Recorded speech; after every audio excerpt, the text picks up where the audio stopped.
Hey everyone, so I'm Dan Jones, Chief Security Officer at Banyan Security. And Carlos Martinez, Director of Solutions Architecture at Banyan Security. So first of all, just get everyone warmed up a little bit. Do you want to raise your hand if you've heard Zero Trust be mentioned just one time too many? So I think it's the overused marketing hype that the industry wants to put in there with digital transformation and all the other terms like XDR and stuff. So we're going to try and not talk about Zero Trust. And then we're not going to really talk about the products that Banyan make, right? So what we will talk about is really the methodologies that we've delivered in two large companies before we joined Banyan. And really some of our tips and tricks on that journey and the adventure. And then we're really available as resources. So let's talk a little bit about who we are. So we joined Banyan, but we started off, I was in Adobe leading the enterprise security organization there, and where Zero Trust was a part of our strategy. And then I joined Cisco, reporting to the CIO as the Senior Director of Enterprise Security there. And again, we led the Zero Trust initiative across all of Cisco. Carlos? Yeah, so it feels like we've probably have been joined at the hip here, but as part of the enterprise security organization at both Adobe and Cisco, we were, as mentioned, we were responsible for delivering on that internal Zero Trust initiative. And specifically in 2018 at Adobe, we kicked off and delivered on an internal project we called Zero Trust Enterprise Network, or Project Zen, where we secured access to over 1,300 applications, SaaS and on-prem. At Cisco, as part of our Zero Trust for the Workforce initiative, we enabled secure remote access to over 100,000 employees in a span of 5 months. So and fast forward to today, we joined Banyan in early December. And we were offered roles basically doing something we're passionate about, and that was working with other practitioners, helping, as Dan pointed out, just being able to help any other folks out there that are getting started with their Zero Trust journey. Awesome. So why do we need this new security models, or what is Zero Trust, right? So I actually rather think of it as more outcomes, and really the outcomes for us is improving the user experience and increasing security. So you think, why do we need that? Well, for the last 20 years of our industry, the authentication, so the very first bubble on the left here, the authentication really focused on the user's identity, but it ignored the device. That meant I could log into an app and service regardless of whether my device met security posture or not. So that became something that was alarming to us, because especially in 2018, we done our Zero Trust project, but what happened was we didn't know about COVID. We didn't really think of the work from home. We just had an evolving workforce in Adobe where more and more people were traveling, more and more were remote workers, and they weren't always in the building. So back then, we considered that part of our evolution anyway. And also the way we were being attacked. We could tell through these attacks in the wild that they're evolving how they're attacking us. It was just more and more phishing. So it didn't matter if you were inside our corporate network, which was mistakenly always thought of being somewhere you're safe, because really that perimeter, that security boundary no longer mattered, right? What was happening was they were phishing, you were clicking a link, they're already inside. So that network perimeter, that VPN, that firewall, while you don't want to necessarily get rid of them, they're just not playing the same role that they played the last 10, 20 years. So if you could imagine, if I said, look, we can deliver something like this, and this was the conversation I had with our executives, our CSO and our CIO in Adobe, is like, so imagine a day where your users never have to enter their username and password during an authentication. Imagine they don't need to change their passwords every 90 days. And then imagine if there's a problem with their device, because we want them to meet a minimum bar, that they can self-remediate without having to call IT and get help. So if they don't have the right stuff, then they can fix this themselves without calling us. And then VPN was no longer something that they would use. And I said to my boss, I was like, imagine that day. And then imagine you can do it before you retire, before you leave your job, because it's not the never-ending project. we can deliver this in months. And part of this session will explain a little bit about how we got there. So really, at the end of it, there's very few times in your career where you'll get to say, hey, we can improve the employee experience while we can increase security. And we took what was originally 20 bullet points of my architect team's wins that we're going to get, and we got it down to just a few in each case that we thought were really, really important. So let's jump in. Carlos, can you explain the architecture, please? Yeah, sure. And I'll briefly cover the components that we deployed or enabled to provide that seamless secure access that Dan just mentioned. So we'll start with the policy engine component. So from a zero trust perspective, it's all about ensuring that the right users and secure devices are able to access those services or resources that you explicitly allow. And in terms of defining, the specific endpoints and the users, you want to build out that inventory. And that inventory will consist of data or attributes that you collect from other sources. So in our case, that was our device management solution. Wanted to make sure that our device is actively enrolled. Are they compliant?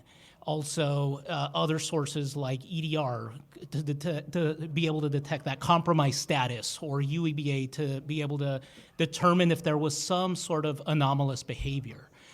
And from a user to device standpoint, so the next sort of bubble there on the left side is it's all about establishing that trust of the endpoint and that user. And from an endpoint perspective, what we did was we deployed a lightweight app or agent that allowed us to, number one, establish that identity of the device. So again, going back to that inventory from a policy engine perspective, ensure we know who it's assigned to and that it is actively registered. Number two is be able to invoke that lightweight app and determine at the time of application access whether or not that endpoint meets certain security requirements. So is the device jailbroken or rooted? Is it running a minimum OS or has some patches applied? All of these sort of checks can be performed at the time of access. And then the last piece is being able to surface some of the compliance of that device to the end user and being able to kind of show, hey, you are not compliant. Your trust does not meet the minimum requirements. And by the way, these are the steps you have to take to remediate and gain access to those resources or services. The next part I'll just briefly touch on is on establishing that trust of the user. So from a user perspective, we deployed to all of our fleet of managed devices a certificate that was tied to a user that helped us enable that user identity to reduce the number of times we prompted a user for their username and password. That, along with prompting for MFA, allowed us to establish that trust of the user. The last piece I'll cover is really that enforcement point, or in our case, deploying the infrastructure to allow access to those on-prem resources. And that was through the access proxy. The access proxy allows you to ensure that you establish a secure connection. And as mentioned earlier, you're able to establish that user and device trust before allowing access to that downstream application or service. And by the way, once you've done that with one service, you're doing that for every additional session or service that you're accessing. The last piece I'll cover is really, the connection between the proxy and the policy engine is once you've established that session, the reality is the state of the endpoint or, the posture can change at any time. And so you want to make sure that continuous authorization is there so that, hey, if we detect your device is now been detected as compromised or there's an urgent termination, whatever the case may be, you're able to take immediate action and terminate sessions, step up authentication, et cetera. Awesome. So one thing, so when Carlos explains that architecture, we found in the early days, there was no vendor that could do it all, right? So if you ever hear these vendors saying, oh yeah, buy our stuff, we can do all of it end to end, that really wasn't the case. And then the other thing, the bigger problem was we already had existing investments. So like all of you, you already have an authentication platform. You've already got some networking stuff in your environment and some access control. You've got a logging solution. So as we went through these things, it's like, well, we already have investments. We don't want to rip out our Okta stuff, or we don't want to do like get rid of our Carbon Black, or whichever tools you're using. You don't want to get rid of those things. And then the other thing is we had a team already in place that supported all of this stuff. So in Adobe, when we done our Zero Trust deployment the very first time, our version 1, I increased the staff by 1. That's the one though, right? So you might want to get yourself one like this. And then we spent $240,000 of OpEx. So we didn't spend a lot of money to get off the ground up and running. And that's what we used to cover the 40,000 workers with the 50,000 devices, the 1,300 apps. And we were lucky because we were already quite an ingrained customer with Okta. So we already had a really good program around our identity provider and our multi-factor authentication. So that made it a really good starting point for us. The big thing for us is the existing talent that you've got is not moving mountains to use that team to, get your journey started. So on the getting started piece, I'll share my meager role in this. A lot of it was selling the vision. So I had to go to the executives and I had to tell them, hey, we want to do this thing.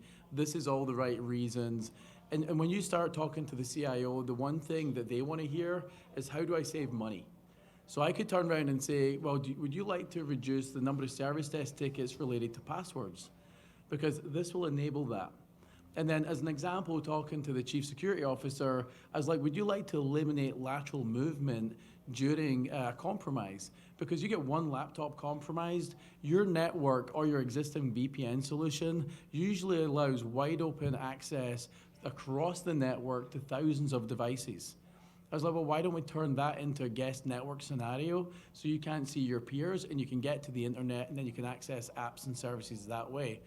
So do you want to share some of the so stuff? a couple other things or areas are really, start with a small core group of folks. I mean, the reality is you're going to need subject matter expertise across identity, endpoint, et cetera, et cetera. And so, for us, one of the things that enabled us to be agile was, build that small core team where you define objectives, you then identify some of the key areas that you need to go and implement or deploy, and then every sort of core member will go out to their respective teams and work on some of these problems and come back together. So that's, one big thing that, again, enabled us to move quickly and not be paralyzed with, all this consensus across a large group of folks. The next thing is finding that concrete use case that will help catapult your initiative. At Adobe in 2018, we were really struggling to find, which applications and which users to kick off our initiative with. And then around the fall of 2018, there was a large acquisition that was announced, and the teams were scrambling to do what we typically do, which is connect these two networks, allow broad access to enable continuity. And from our perspective, leadership, I'm now pointing at him, is they said, why not use this infrastructure we're working on, this architecture? And it turned out that, it was a wild success. I think it really legitimized what we were doing. And really, I think a month or two after, we ended up rolling out to the rest of the company. The last piece I'll cover is around just making sure you are crisp in your communication plan to your users. As you introduce this new method of access, you want to make sure that you generate some buzz with your users, enable them to go out and become champions with sales or marketing. We went out and said, hey, you guys can help us identify certain applications that you guys want to externalize as part of this rollout. And so for us, it was all about sharing and soliciting feedback with our users. Dan, I know you're very passionate about the last one. Yeah, so we used to run the identity stack, both in Adobe and Cisco. And have you ever said to yourself, I would love to log in more? So raise your hands. Okay, what about logging in less? So yeah, love to log in less. Now, because we ran the identity stack, I didn't ever have to go out to the company and say, hey, would you like to log in less? Would you like me to improve this experience you're having? So because we didn't have to ask anyone, what we had is the team connect our posture checking and our platform, our Zen platform, into the identity stack. So at the time of authentication, we're rerouting that traffic. So when people say, where did you start? It's like we started there because we didn't need to ask permission. We could do it in our dev environment. We could POC it really fast. And that got us up and running. And then when you could show our executives this new experience of logging in, and actually there's nothing to show them because you're not being prompted now, and you're not going to be prompted for VPN, that for us was just a brilliant place to get moving. All right, well, I'll briefly cover this slide. It may be hard to read, but I mean, this looks like if you've ever deployed a project at your organization, I mean, it's basically identifying the key milestones. In our case, no different. We started by identifying, what was our objective? What were we going to start with? So we identified a few key applications, as I mentioned earlier, and committed to that. We weren't trying to boil the ocean. We wanted to define, what was our initial goal as part of Go Live. Next is we engaged all the app teams that, for those applications that we identified, made sure they tested the ability to access this end to end. Some of the things that you'll notice are, as you provide this explicit access, you need to factor in other dependencies that you need to enable. And so being able to have a stage environment is key for this new method of access.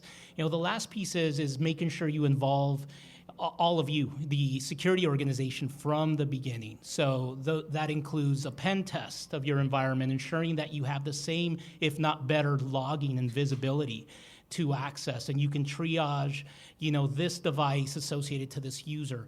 All of that, you want to make sure that you get the sign off from both IT and security on.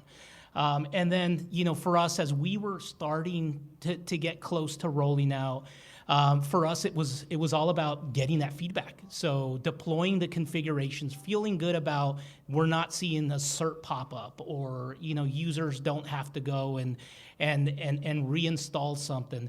We start tightening things down from an experience perspective, and start piloting it. And then the last piece is, again, as we touched on earlier, just as you go live, making sure you start generating that buzz to your users on, hey, there's a new method of access, come try it out, you don't have to VPN, et cetera. Yeah. Now that announcement, as you guys know, when you communicate to 40,000 people, not everyone reads that communication. So we do that intranet thing. And what was really fun about it is we were doing this project, we had someone contact our security team, they had found this gem. They had realized that you didn't need to VPN in. They thought that there was a hole in our network, a hole in our security, and they're like, I can access all these applications. I've tested it from 3 different machines. I didn't even have to VPN in. And they're like, holy crap, like we've broken something, we're at risk. And then the SOC sent that over to me, and they're like, Dan, is this your stuff? And we're like, oh yeah, let us check. So we looked at this user. He had all the good stuff on his devices. So he had his certificate, he had his endpoint security software and all this stuff. And lo and behold, the guy was just using our platform and he didn't even know it. So the great thing about the communication is you don't need to communicate to 40,000 people that they don't need to do something. It's really good from a project perspective when the best thing you're doing is going, yeah, that's our stuff in action, and we didn't really have to tell you.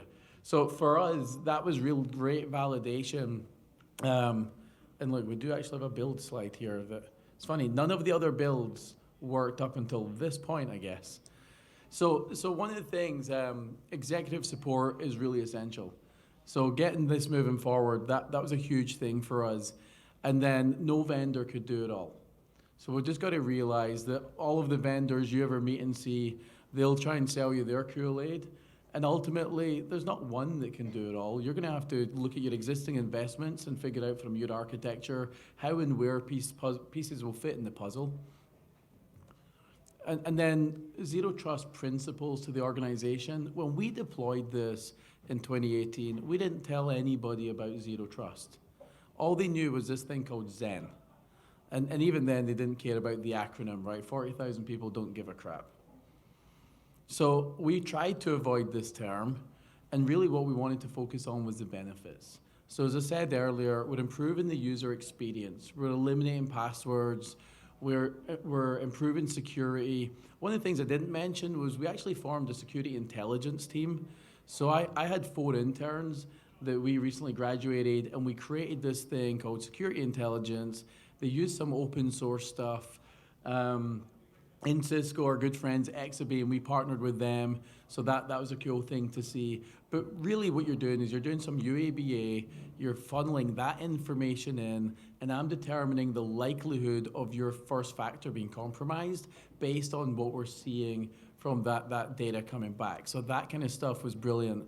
So sharing this information with our leadership team, we got to turn around within the first month and say, look, here's some executives where they're actually logging in as a first factor, but they're not paying attention because the bad actor was logging in as them on the first factor because their password was compromised, and they're hitting the OK button on their second factor without even knowing where the prompt's coming from.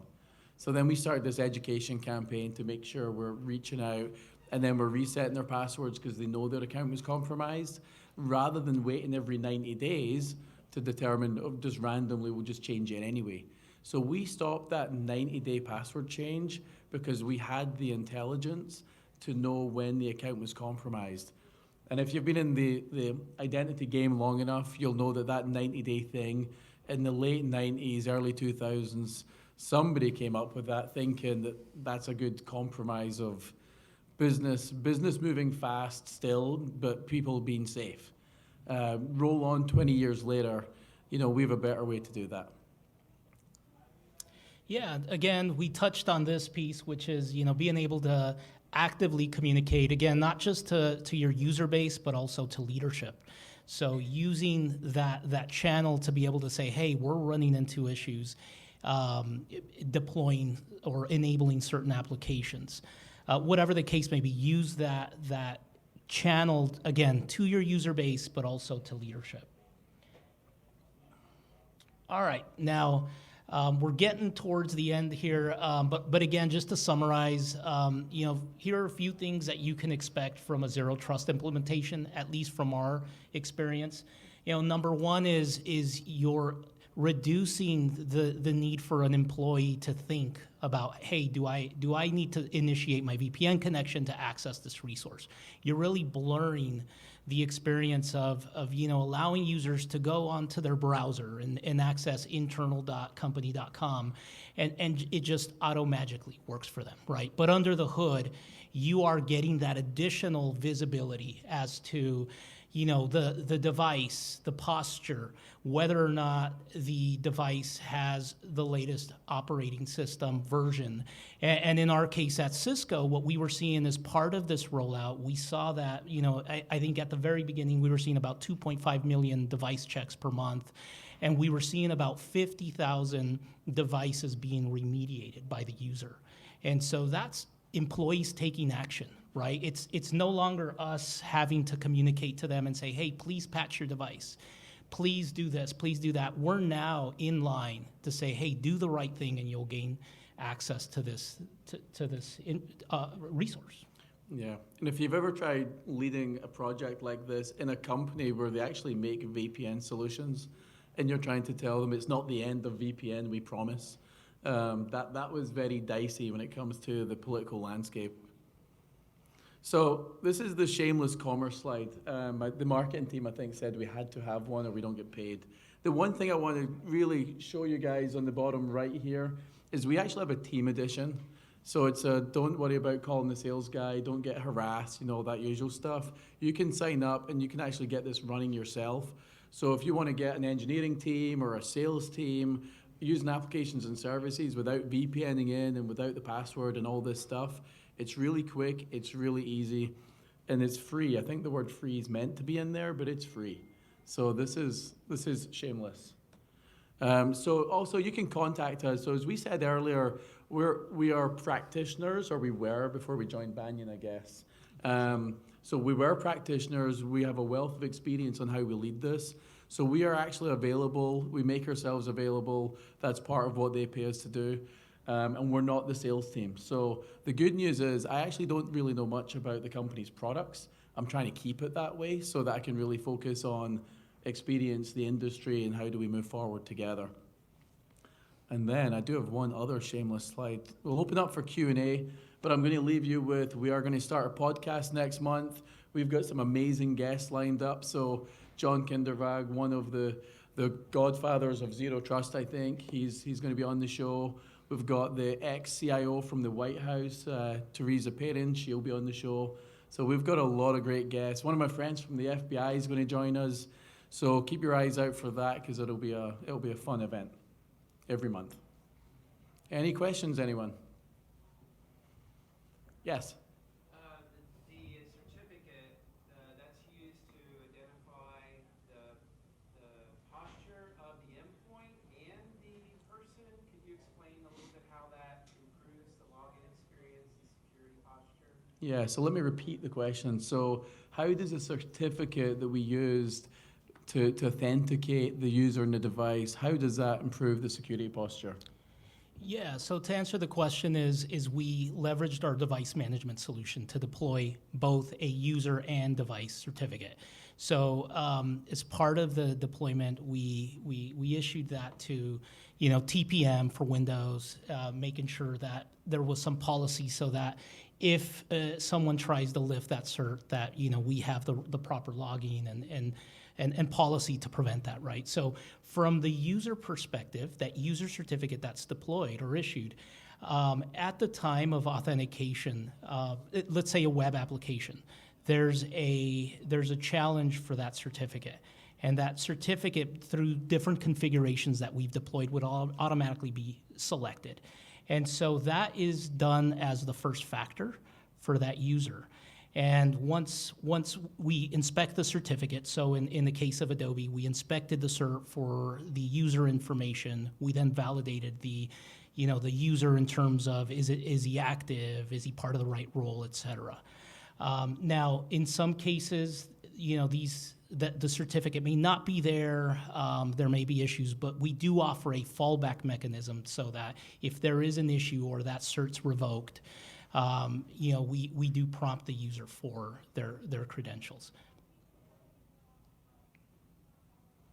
Any other questions? We've got about 2 minutes left before we wrap up. So the good news is, or the bad news, I guess, is we'll be around for the rest of the evening. So any questions you want to catch up, our contact details were back here, and then we'll also be back there where the bar is after the sessions. Thanks, everyone. Thank you.